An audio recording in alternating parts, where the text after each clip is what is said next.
Hello, good evening, students. Welcome to the Think session. And as I always say, the rule of the game is it's never about the answer. It's always about you taking time and pleasure in thinking and brainstorming different possibilities. And for those who are new to this session, I would say it is all about connecting different dots. So, in thinking, what you do is you connect dots. So, what are dots? Dots are nothing but information. You need to visualize the information, and there will be different information. But don't keep more than 4 dots in your brain. Just keep 3 or 4 dots, and then your job is to connect these 4 dots or 3 dots and come up with patterns or possibilities and say it out loud and type it on your YouTube screen. And don't forget, it is never about the answer. It's all about you taking time and pleasure in thinking. So let's get it started. And today I've made the questions a little bit tougher. And as we all know, you are getting smarter and smarter day by day. So let's see. So here we go. And the first question will talk about history. Okay, it is quite close to Indian science. And yes, after an accidental meeting between Jamshedji Tata, who is the founder of Tata Group, and Swami Vivekananda in a ship in 1893, where they discussed Tata's plan of bringing the steel industry back to India. Tata wrote Vivekananda 5 years later. So they were going on to Chicago and they met in a ship as a voyage, and they were discussing about the future of India, and Tata was particularly interested in talking to Vivekananda about bringing back the steel industry, making India a little more industrialistic country. So after the meeting, Jamshedji Tata wrote to Vivekananda a letter. Let's see what that letter reads. In his letter, he said, I trust you remember me as a fellow traveler on your voyage from Japan to Chicago. I very much recall at this moment your views on the growth of ascetic spirit in India. I recall these ideas in connection with my scheme of Research Institute for India, of which you are doubtless heard or read. So what institute is being talked about here? So after the encounter and out of the conversation, Jamshedji Tata was inspired to start a scientific research institute for India. So, and after he finished the construction, after he started that institute, he wrote back a letter to Vivekananda telling about this institute. So my question is, what institute are we talking about here? Which you may probably heard about. So what institute is being talked about here, which was inspired by the conversation between Vivekananda and Jamshedji Tata? So their conversation was mainly focused on bringing about the ascetic spirit in India. So this conversation inspired Jamshedji Tata to start a research institute made for India. So what did Tata start? Wow, Abhi has a great answer. Tata Institute of Technology. Brilliant. Yes. So do you know where is this situated, Abhi? Where do you think Tata Institute of Technology is situated?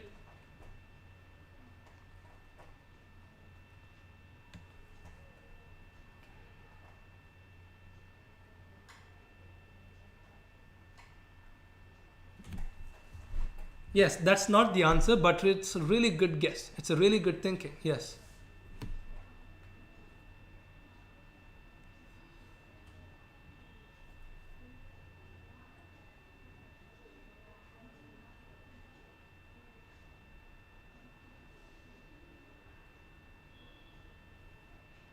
Good. So I would tell about it. It's not Tata Institute of Technology. It would be TIFR. It's called Tata Institute of Fundamental Research. But that's not the answer. And we could have come up with that answer. Tata Institute of Fundamental Research is called TIFR. So if you are a scientist, so if you want to become a scientist or an expert in this field, you must have ambition to go to TFIR. So they make very groundbreaking research and they have a lot of funds to fund your research. So yeah, this to keep in mind, maybe in your future studies, you must, if you want to become a scientist and if you want to reside in India, you need to keep TIFR in mind, Tata Institute of Fundamental Research. So it is situated in Bombay. It's a very, very good institute. Yes, Vaibhav is saying IISC, Indian Institute of Science. Okay, let's see. So Vaibhav, what made you think it's Indian Institute of Science? Why did you think it's Indian Institute of Science?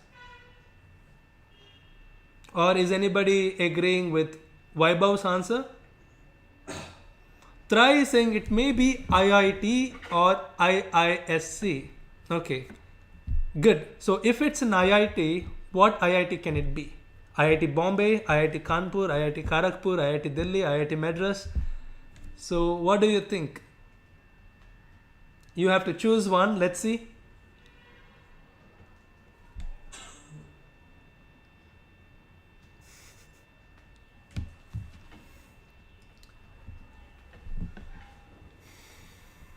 Okay, I'll give you one more clue. And every year there is institutional ranking internationally, right? And like the top one comes MIT, Cambridge, Oxford, Yale, Harvard, Stanford. These are the top institutes. And there's only one institute from India most of the times which comes under top 100. And it is the top institute of India. It represents the number one institute from India. So what institute are we talking about? Because in the letter it's specified that it was popular, so maybe it's Indian Institute of Science. Great. Yes. So Vaibhav is very confident on Indian Institute of Science. I want to hear from others. So what do you think is the top number one institute in India? What is the number one institute of India which represents under top 100 top global universities? Dark Fighter is saying it's IIT Kanpur. Okay, great. Abhi is saying IIT Bombay. Great.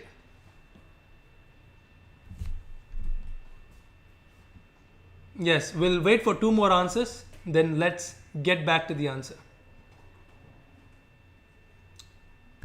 Which institute is the top institute in India in science and technology? Try saying it may be IIT Bombay or IIT Madras. Nice. And we'll wait for one more answer. Saurish is saying it has to be IIT Bombay. Yes, we have three answers here. We had four answers. Tata Institute of Fundamental Research. We had IIT Bombay. We had IIT Madras. We had IIT Kanpur. And there is one with Indian Institute of Science from Vaibhav. And here's the answer. The answer is Indian Institute of Science, which is situated in Bangalore. So if you want to be the best scientist in India, if you dream of to be the scientist and want to reside in India, this is the place you need to have an ambition for. You need to get into Indian Institute of Science. There are a lot of exams, but yes, and the research here is if you get into Indian Institute of Science, you would be the top scientist in India. Yes, and this is how Indian Institute of Science started. It is started by Jamshedji Tata. Okay. Let's come back to the fun trivia. I'll show you a question followed by four options and you need to choose the right one. Let's see. Yes. The first question is, Albert Einstein called which personality as a father of modern science? Albert Einstein called which personality as a father of modern science? Is it Nikola Tesla? Is it Isaac Newton? Is it Aristotle? Is it Galileo Galilei? So, which of these following scientists did Albert Einstein refer as the father of modern science? Is it Nikola Tesla? Is it Isaac Newton? Is it Aristotle? Is it Galileo Galilei? Abhi is saying it has to be Isaac Newton. Yes. Vaibhav is saying Galileo. Abhay is saying it has to be Isaac Newton. Shanmukha is saying Galileo. Trai is saying Isaac Newton.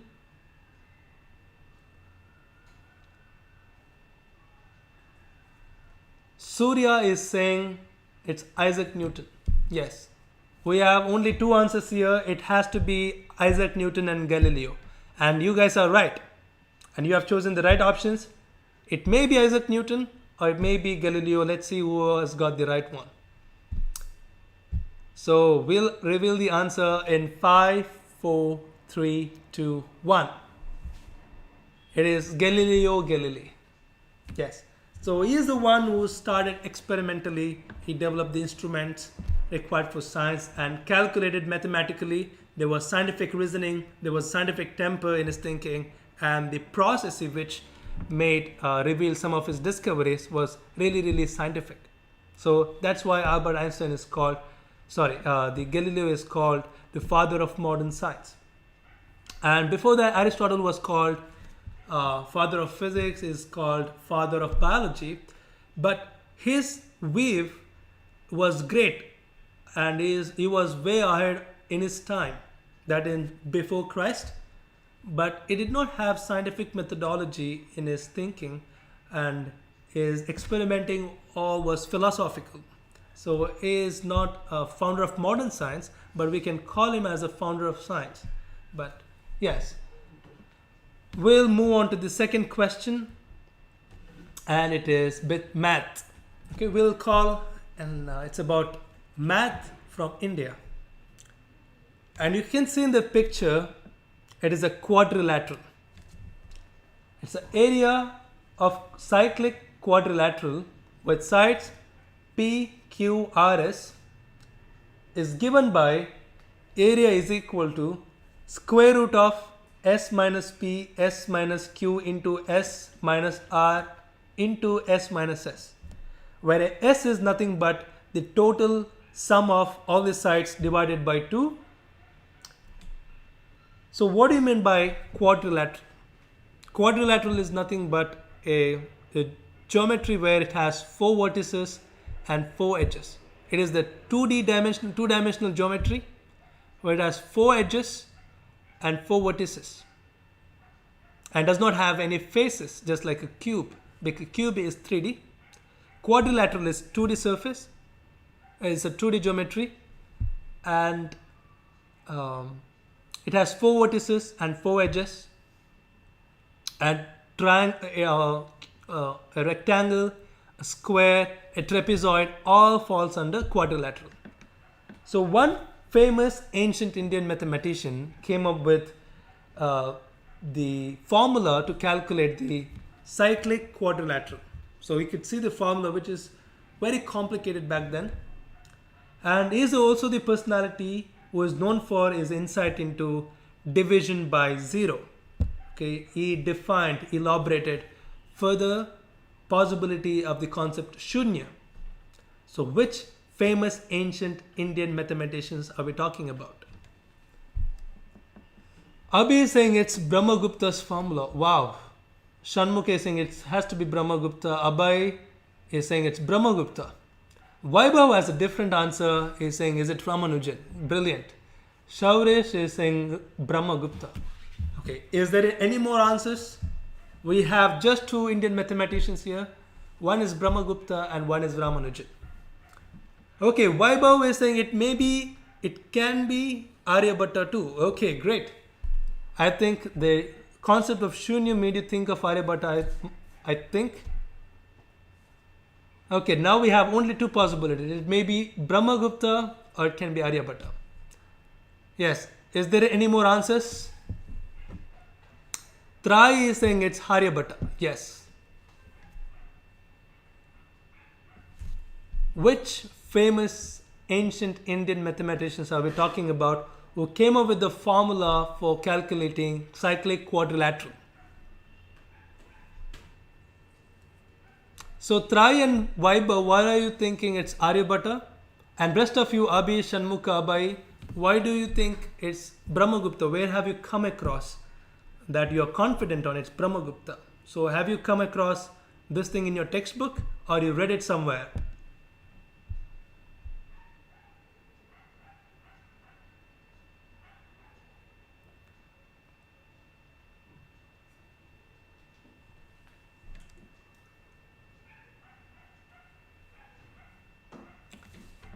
Yes, we have just two answers, and as I again say, one of you is right. One of the answer is right. Good thinking, everybody. I love the Aryabhatta and Brahmagupta is the answer. And yes, the answer is Brahmagupta. Yes, brilliant brainstorming, everybody. So, yes, here's the trivia. We'll continue this trivia. Which Indian mathematician's first famous problem, I'm talking about first famous problem, was to find the value of the problem which is pictured on the right side? Which Indian mathematician's first popular problem was to find the value of the problem which you see in the right side? Is it Aryabhatta? Is it Satyendra Nath Bose? Is it C.R. Rao? Or is it Srinivasan Ramanujan? Okay, this mathematical problem solution was first put in a journal, Indian Journal of Mathematics. So I'm asking which Indian mathematician's first popular problem was to find the value of the problem which is presented on the right side. Okay, Abhi is saying Satyendra Nath Bose.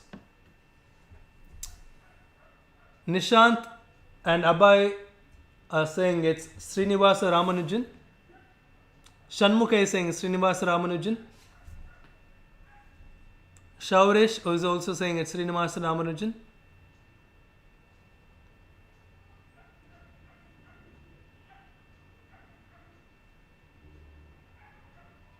Okay, most of you are saying it's Srinivasa Ramanujan.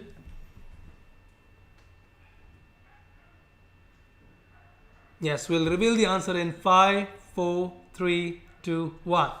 Yes, you're absolutely right. It's Srinivasa Ramanujan. And I hope you have read the recent newspaper. And there was today, I think it was yesterday, I don't recall, maybe it's today. A woman, a very young woman, her name is Neha Gupta, was awarded the Ramanujan Prize 2021.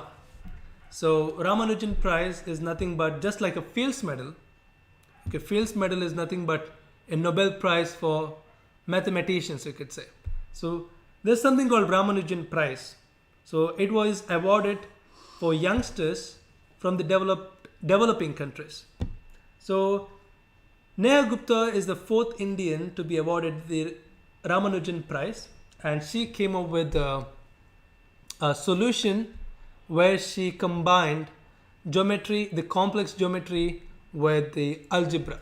So this is geometric algebra. She came up with very clear solutions for geometric algebra, and for that work she was awarded Ramanujan Prize. So it was very happened recently, and you could see today's newspaper.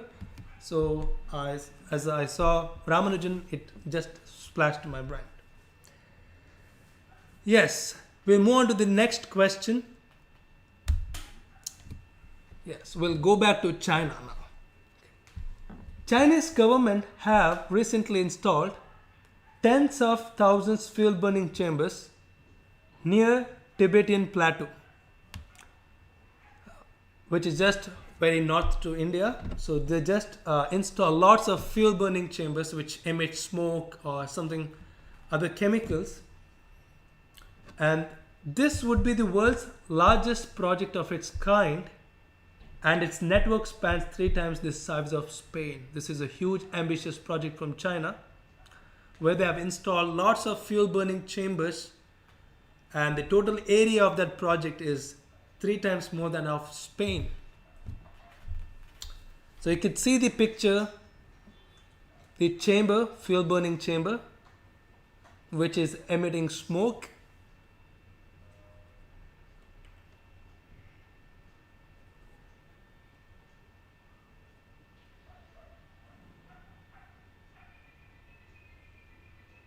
Yes, we'll move on to the next slide and look at this picture carefully.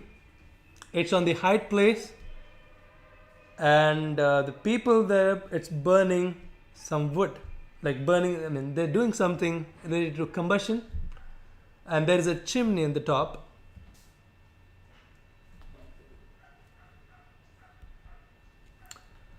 The technology was initially developed as part of China's military weather modification program. So it was funded by China's military program. It comes under defense.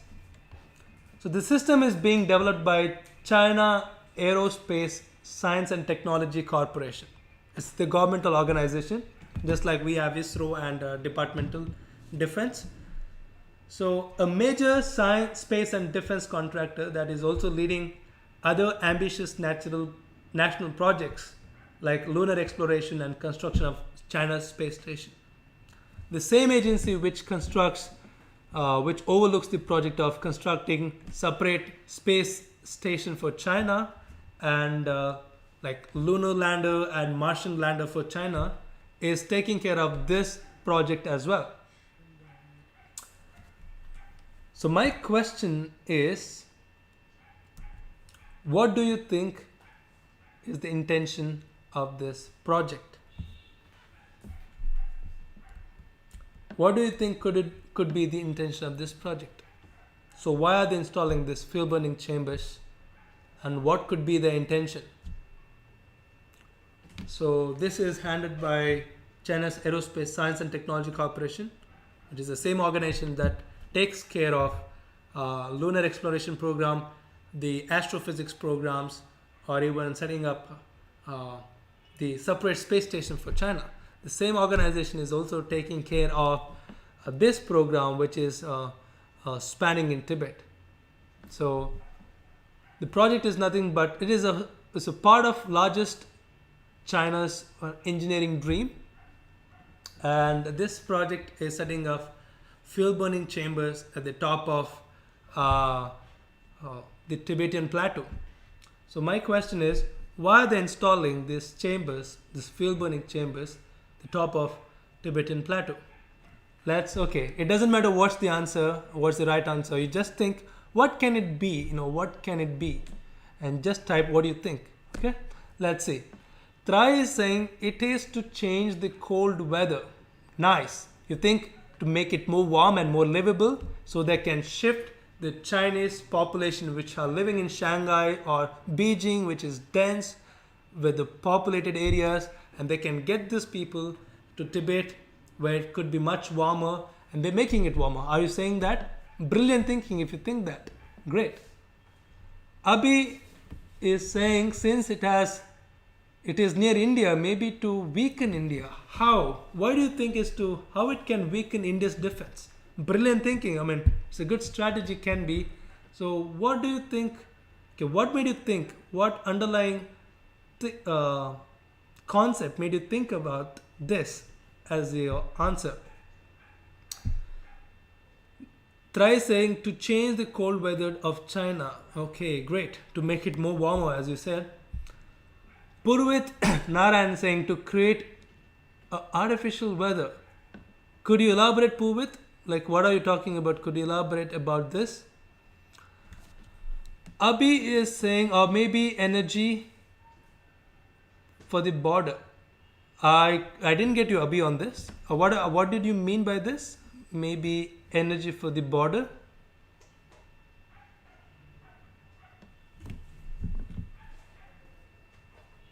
Yes, we have three brilliant answers.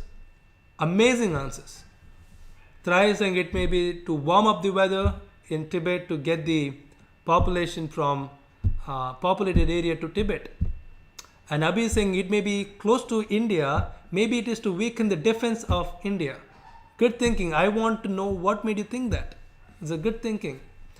And Purviti is saying it is to create artificial weather. And I want you to elaborate. What are you talking about specifically? Abhi is saying causes health lung problems in the borders. Wow. Okay. That could be a good defense military strategy. Very harsh though. It causes health lung problems in the borders in the soldiers. Okay. It will distract the soldiers. Wow, that is good. That could be a brilliant answer. Vaibhav is saying since there is less rain on Tibetan plateau, so to bring rain by heating the environment. How can you bring about the rain by heating the environment? Could you elaborate this? Like, what made you think there's a less rain in Tibet and to bring about rain in Tibet? And can you bring rain just by heating the environment? Abhi is saying energy for technology near the border of for soldiers. Makes sense. Nice.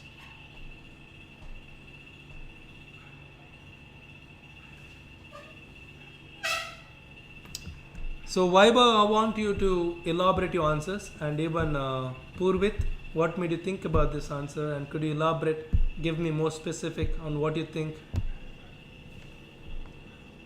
Vaibhav is saying to heat the weather in Tibet causes more evaporation, and this evaporation condenses at the top. Wow, that's a good thinking. That could be a good weather modification program.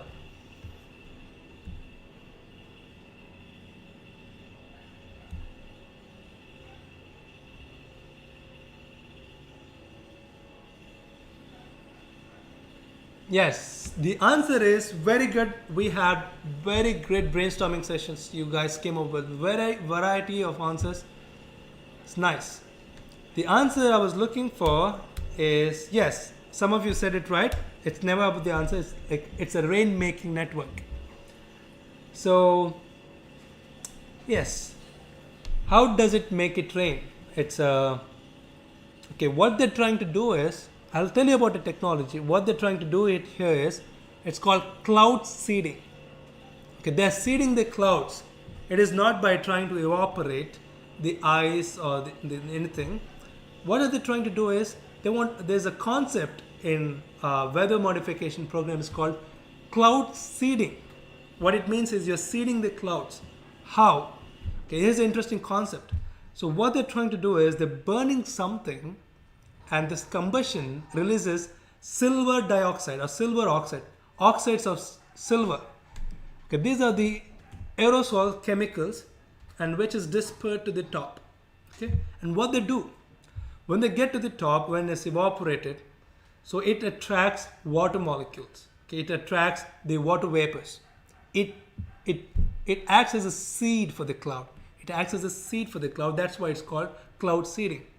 So when more and more water vapors condense, they form a mini cloud, and this mini cloud attracts more clouds through there is the force of electrostatics.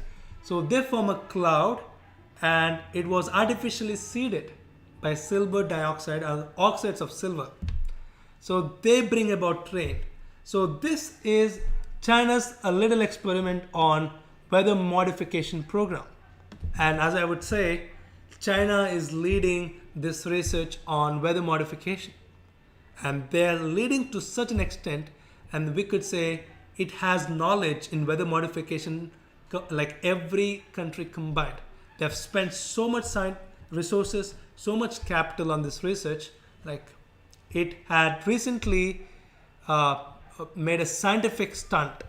They cleared the weather Like there was this, they cleared the smog in the atmosphere when there was a military parade, which was covered in the national television of China, and that place is usually filled with fog and it is so dusky. So this scientist made it so bright. They created artificial weather that it stunned the world. And not only that, in 2008, if you go back to Beijing Olympics, and there was international people coming in, so there is a international media coverage, and they modified the weather. They made it rain. They made some places snow, and there's Winter Olympics coming. They made it some places snow, and it's very scary research as well. Okay, and I wanted to know if you are the future scientist. So this is a very, very emerging field of science. It's called geoengineering. I want you to remember it's geoengineering.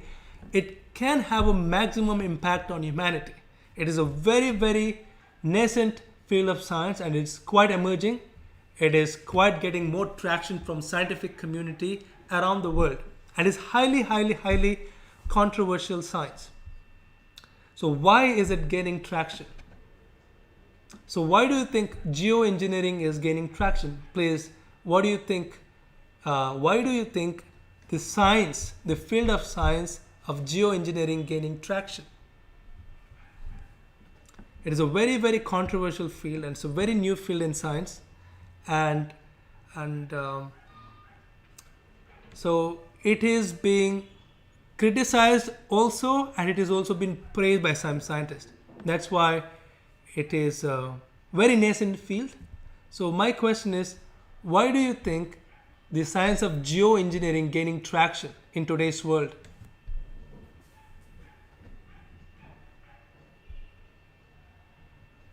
Okay, I will answer it. It's because of climate change. So yes, Vaibhav has said it's right. Maybe because of global warming, prevent disasters. Yes, absolutely. So as the global climate temperatures are increasing day by day and we emit more carbon dioxide into the atmosphere, there is no sign of slowing the temperature, right? And we are in a very, very critical stage and our Earth's atmosphere is very fragile.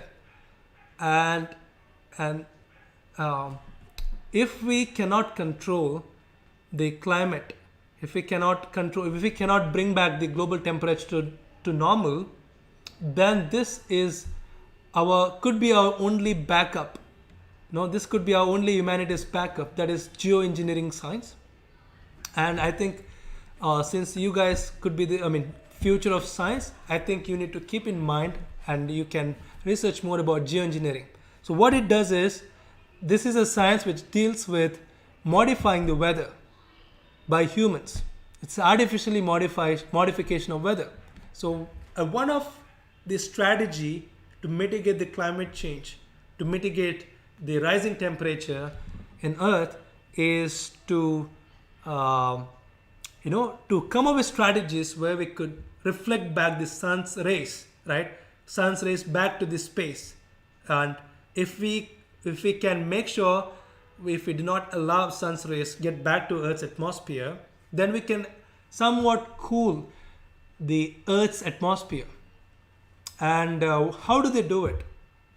What they do is they sprinkle the atmosphere with the sulfur dioxide. They sprinkle the atmosphere with sulfur dioxide, and what the sulfur dioxide does is it reflects the sun rays back to this space. So if you can reflect maybe 40%, maybe 50% of sun's rays coming to the surface of Earth to 50%, we could bring back the temperature to normal, right? And this technology was somewhat inspired by volcanoes. You know volcanoes, right? They disrupt when the volcanoes happen. There's a lot of smog in that place, and the smog is made up of sulfur dioxide. And when you stay near the volcano place, it is somewhat cooler because it reflects the sunlight back to this space. And inspired by this natural phenomena, scientists were thinking, why can't we sprinkle the Earth's atmosphere with sulfur dioxide using jet airways? Using jet. Okay, it sounds good. It sounds really, really optimistic. But why is it controversial? It is controversial because we are not able to understand what could be the consequence of this, what could be the side effect of this technology, right? So weather is the thing which is really, really complicated. And till date, we did not crack the weather thing. We did not crack the weather patterns. It is highly complicated. Even the present day supercomputers are inefficient at calculating or predicting the weather patterns very, very precise, right? That means we do not know what is weather, what is the turbulence, what is the chaos. All right. If you cannot understand that concept completely, we cannot guess the consequence of it. So this technology might have a lot of consequences we do not know, right? So that's why it's complicated. That's why it's controversial. So this is, by the way, no matter how consequential, no matter how complicated, no matter how controversial it is gaining traction because this is considered as one of the only backup the humanity have for climate change. So this is my way. I mean, I gave you small inspiration here, and if you are really interested on this, you can, Google. The information is just at your fingertip. Yes. We'll move on to the next question. Okay, we'll come back to trivia. Okay, let's talk about rain and let's apply physics here. Suppose falling rain has an average speed of 14 miles per hour, not kilometers per hour. Okay, this is the average, global average of falling rain. It is 14 miles per hour. Okay, that's the speed at which it falls to the earth. An average cloud height of 2,500 feet. 2,500 feet is the average cloud height around the world. And the average rainfall speed is 14 miles per hour. So now you need to convert the metric back to the metric you are very familiar or very comfortable with. So considering these metrics, what do you think, how long do you think it will take the raindrop to reach the ground from the cloud? Will it be 8 minutes? Will it be 46 seconds? Will it be 2 minutes? Or will it be 18 minutes? Considering rain falls at 14 miles per hour, an average cloud height from the ground is 2,500 feet. And considering this metric, what do you think, how long do you think a drop of rain would take from to the cloud to this when it reached the surface of Earth? How long will it take for a raindrop to drop to Earth's surface? Will it take 8 minutes? Will it take 46 seconds? Will it take 2 minutes? Will it take 18 minutes? So what do you think? Try is saying it takes 18 minutes for rain droplet to reach the surface of Earth. Yes. Calculate. Take your own time. Please do not use Google. It is just to warm up your brain, and it is nothing to do with answer. There is no reward. There is no score. There is no competition. Just convert 14 miles per hour is the speed back to your metric. Maybe think of kilometers per hour. So, and the height of cloud is 2,500 feet. That is 2,500 feet from the ground. So would you think, how long would you think a drop of rain would take to reach the ground? Will it take 8 minutes? Will it take 46 seconds? Will it take 2 minutes? Will it take 8 minutes? Vaibhav is saying it's 2 minutes. Thrai is saying it's 46 seconds. Okay, Thrai went from 18 minutes to 46 seconds. Okay. What about others? What do you guys think? We have two answers here. One is 2 minutes, one is 46 seconds.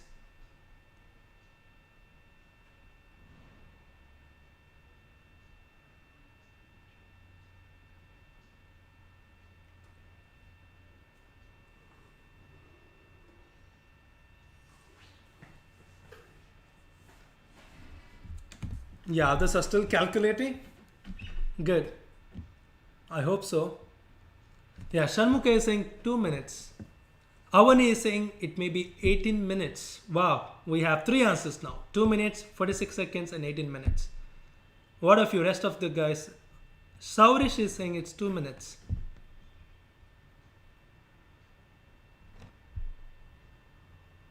We have three answers. One is 2 minutes, 46 seconds. One is 18 minutes.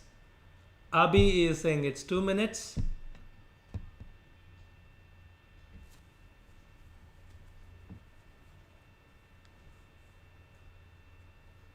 Okay, Abba is also saying it's 2 minutes.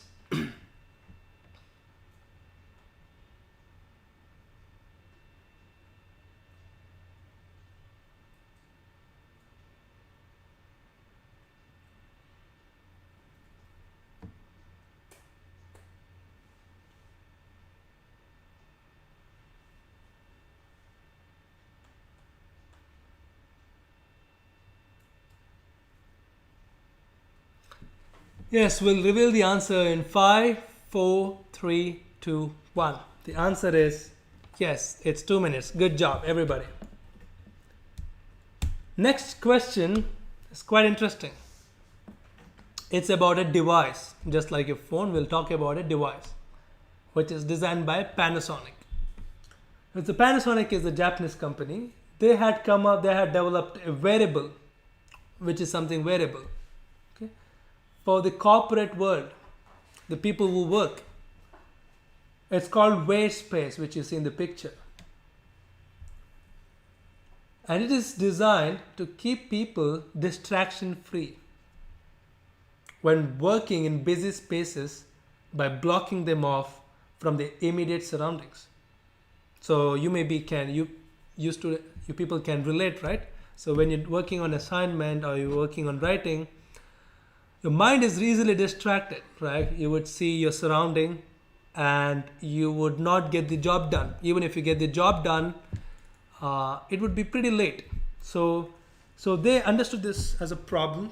So they came up with this device called Wear Space in a purpose to make people distraction free and blocking them from immediate surrounding.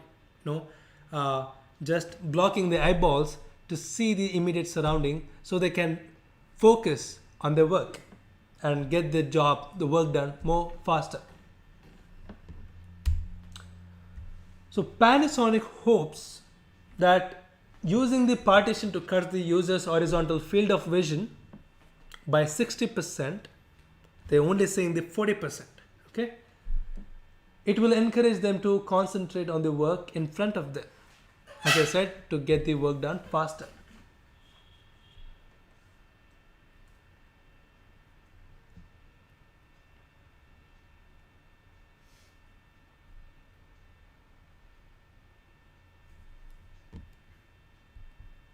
So you could see in the picture, this is how people in Japan use this.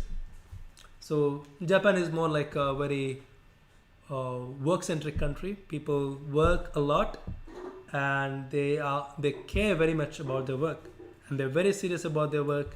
And this is the photograph from one of the worker who is using Wear Space from Panasonic. And this is how it looks like. And he has blocked his vision by 60%. And he's only allowed to see the 40%, which is just in front of them. That is the computer screen and the type. That's all. So, yes. So my question is, what do you think is the inspiration behind this design? So, where did the Panasonic designers were inspired by this design, by inspired to come up with this product?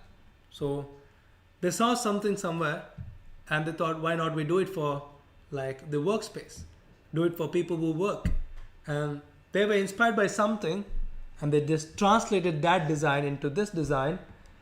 And my question is, where do you think did Panasonic got the inspiration for this design? So, yes, what you guys think? where did Panasonic got?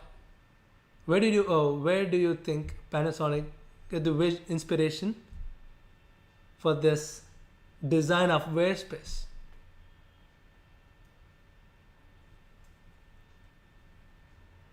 Okay.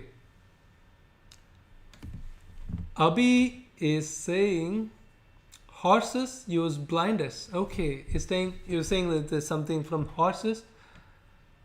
Nice thinking. Yes.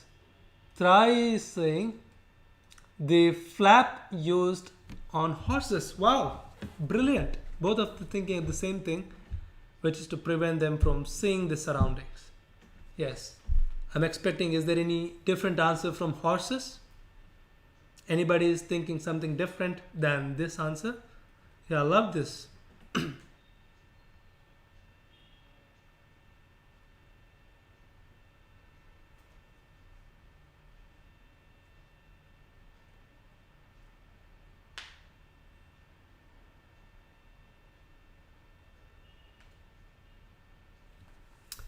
Is there any other answers from horse blinders or flaps used by horses?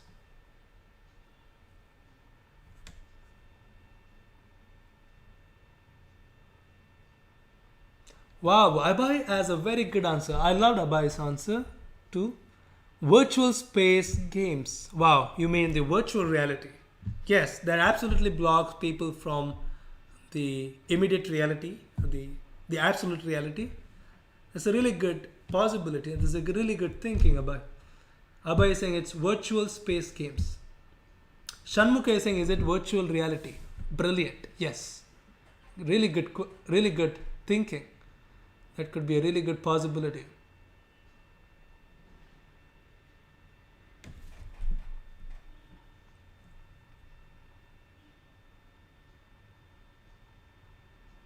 Yes. Is there any different answers, other answers from other than horse, blinders or horse flaps and virtual reality?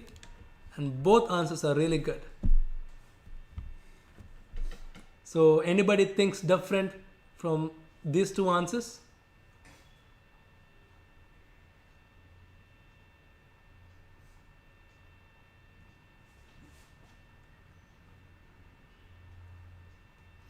Wow, Trai has amazing answer. I'm always amazed by Trai's answer. The helmet of ancient war soldiers. Let me visualize. Yes. Helmets of ancient. I have seen the Greek soldiers having just the eyelid open and rest of them covered. That is absolutely brilliant. Yes. That is absolutely brilliant. Yes, we have three interesting answers. One is a flap on the horses, one is the virtual reality, one is the soldier helmets. Yes, great answers.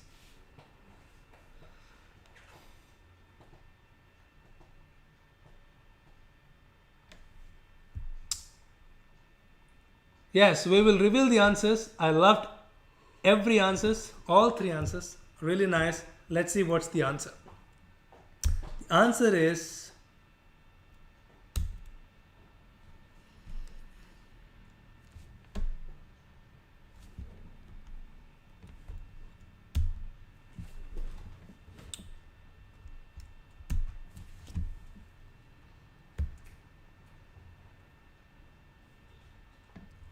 yes. The answer is horse blinders. Yes, good thinking, everybody. And you can see the horse blinkers. And the designers from Panasonic were inspired by this design. So moving on to trivia. So I have a technical problem with my computer. Just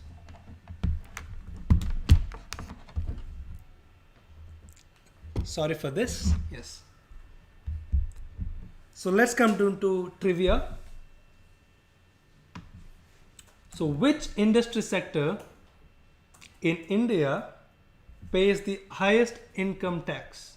Highest tax, which is almost 43% of the total profits to the government. Is it aviation? Is it steel? Is it automobile? Is it information technology? Is it IT? Which industry sector in India pays the highest tax? That is almost the 43% of the total profit back to the government. Is it aviation? Is it steel? Is it automobile? Is it IT? Vaibhav is saying it's IT.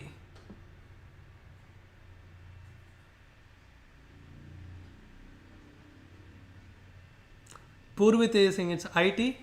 Abhi is saying it's IT. Shaurish, Shanmukha, Trai is everybody is saying IT.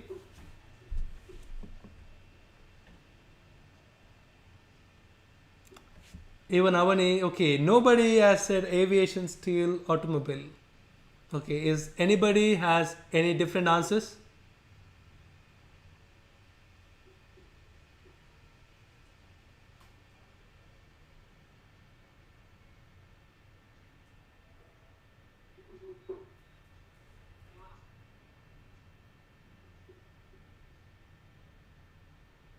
Okay, the answer is 5, 4, 3, 2, 1.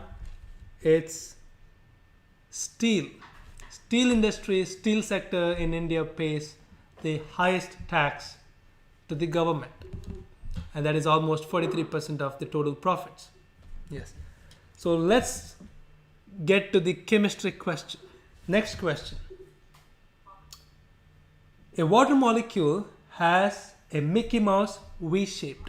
Okay, if you look at the water molecule, that is H2O, it has a Mickey Mouse kind of shape. So you could see the oxygen and you can see the hydrogen. So there's 2 hydrogen atom, 1 oxygen atom, and and what happens is hydrogen atoms interbond with other molecules of water. So there is inter-hydrogen bonding. So this makes sure there is Mickey Mouse kind of shape. Okay, this which is V-shaped, which you see in the picture. So when water molecules are lumped together, hydrogen atoms from one molecule are attached to the other molecule's oxygen atom. Okay, I want you to look at this, understand this clearly. So if there's any question, please ask it.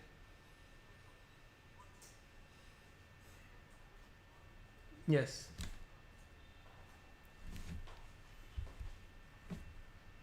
The most efficient resulting shape is usually hexagon. Okay, when water molecules interbond with each other molecules, they form a different pattern. So this pattern is usually hexagon. Okay, when water molecules pattern together each other, they form hexagon like a shape. So although the closer you look, the more complex physics gets. Okay, it looks very organized from the outside, but when you look closely, it is really, really complex. They're complex with intra-hydrogen bonding. So yeah, I want you to look at this shape of hexagon there. So what I want you to understand is, because of inter and intra-hydrogen bonding, the water molecules have, like, they form hexagon-like symmetry. So as I said, water is nothing but H2O, and there are 2 hydrogen atoms and 1 oxygen, and these hydrogen atoms form intermolecular bonding. It's called hydrogen bonding, and because of this bonding, they form a different symmetry, and which is usually, most of the time, it is kind of a hexagon shape. Okay. The next slide. There are exceptions to the rule of 6. Okay, it is not always 6, but most of the time, about 90% of the time, it is of hexagon shape. It is the rule of 6, but they still follow the mathematical logic of 3 and 12 sides, which is divisible by 6. So sometimes they have trigonometry, sometimes they have 12 sides on the inter-hydrogen bonding, but pentagons and octagon shape would never occur.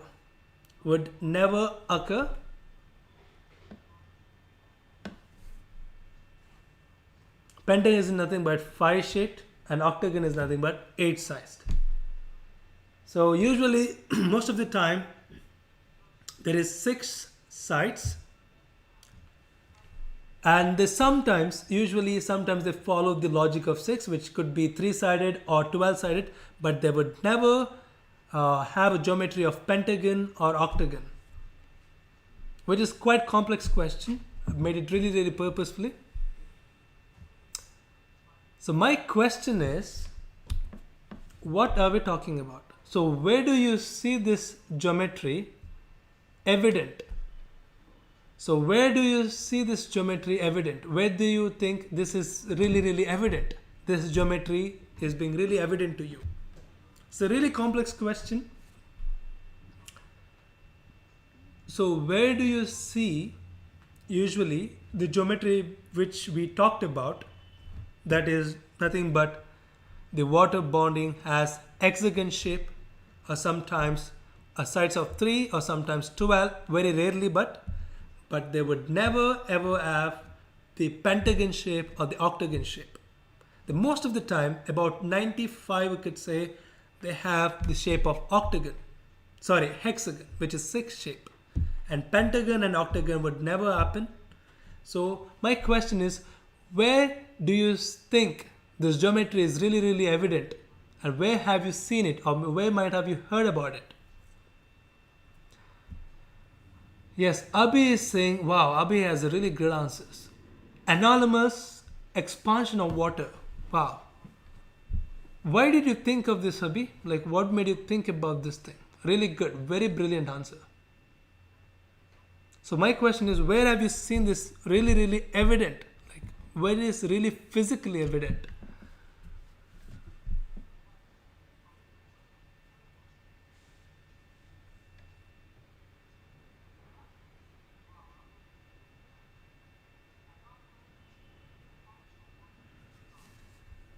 So you have not, I wouldn't say you have seen it, but you may have heard about it, or may you have observed it. It being very evident. It is a very complex question. I usually ask it for IIT students, NIT students. They never answer. Okay, it's a very tough question. So I'm not expecting the answer here exactly. I'm never expecting the answer here. What I'm expecting from you is the power of your thinking. I just want to see how deep you can think. That's all. Okay, it is very difficult answers to crack. And my question is, where do you think is it evident that water molecules have hexagonal geometry, or trident, or 12-sided geometry, not pentagon or not octagon? It is impossible. Wow, Try is saying, is it number of patterns in maths? Very good thinking, good logic. Okay, apply this logic somewhere. Apply the same logic somewhere.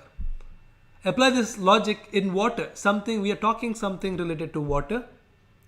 And apply this same logic, what you said, in the concept of, in the water concept. Okay, think of the geometry, the pattern, what you talked about in water. Just like Abhi has said, which is analogue expansion of water. Shanmukh is saying hives made by honeybees. Very interesting.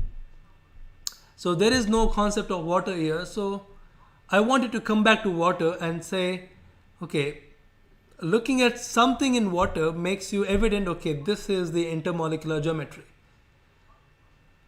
Abhi is saying something related to allotropes of carbon.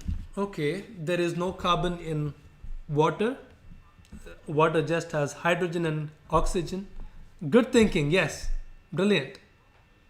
So it is really toughest question I have ever asked in this session we had till now. I'm not at all expecting the answer. Answer is really difficult, maybe. But what I'm expecting is how deep you can go with your thinking, and how you can think. I want to understand, where are you thinking? What perspective?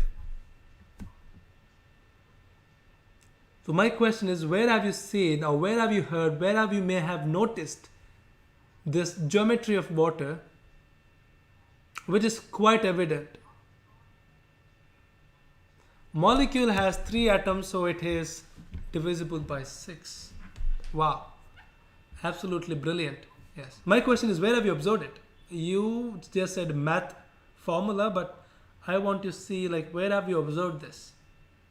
Or maybe noticed this? Which helps from hexagon. Yes, right, makes sense. The answer is 5, 4, 3, 2, 1. And I would say again, it was a difficult question ever. And the intention was, I was never expecting the answer. I was just expecting good thinking from you, and you have delivered it to me. You were thinking really, really nice. The answer is the snowflake shape.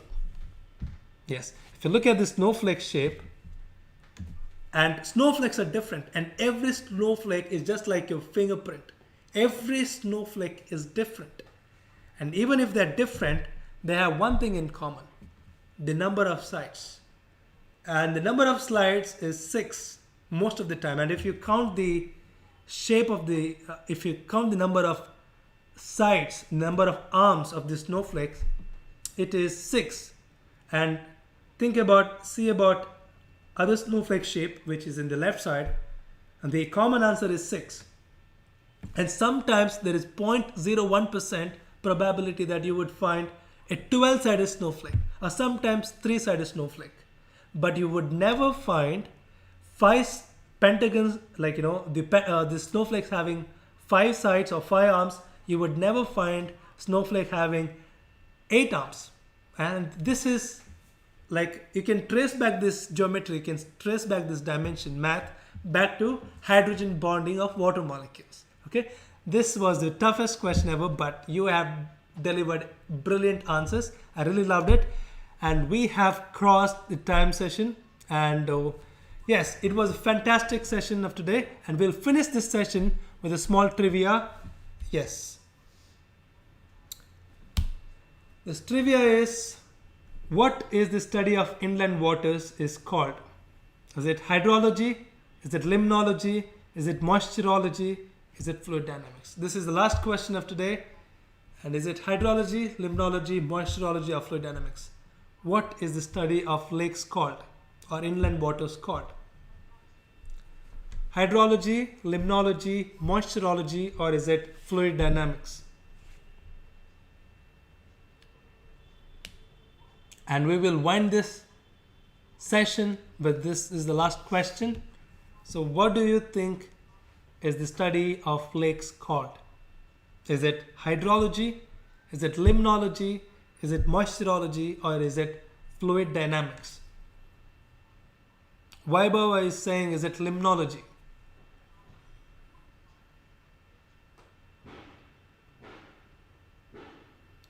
Trai is saying it's hydrology.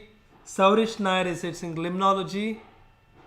We have, let's have 3 more answers, then we will come to the answer. Abhay and Abhi both are saying it's limnology.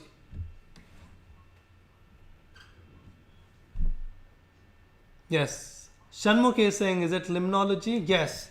The answer is limnology. You're absolutely right. Yes. Thank you so much, students, for your time and attention. We'll see you tomorrow at the same time, 6 p.m. Yes. Until then, have a great day.